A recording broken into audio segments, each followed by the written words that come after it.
So first of all, talk to me about how this problem came to be. How is it that more than 50% of child sex predators aren't sent to jail in the state of Minnesota, and then many of them are actually allowed to go back into the home where the child they abused lives?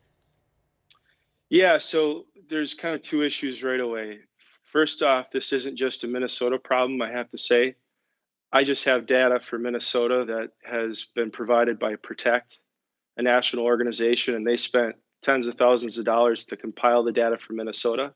And Minnesota is a particularly bad state, but it's not just Minnesota.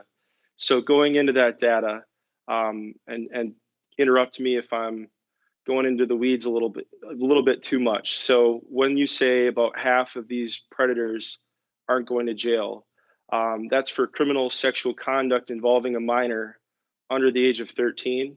And some of these guys are getting maybe a month in jail, 2 months in jail, but half to 60% are getting some form of probation.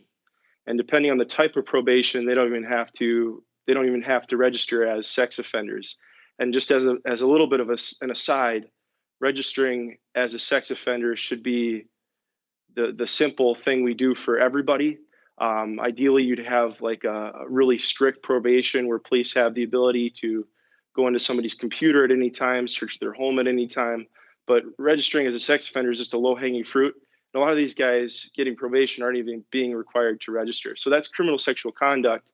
That's some kind of contact crime. That's what Minnesota calls it. Other states might have a different word for that. That's some kind of contact crime. And then there's the 90% of predators who are getting probation for child abuse imagery materials, popularly called child pornography. And this stuff is just straight from the pit of hell. It's awful. A lot of these guys are actively abusing children, according to the best data we know.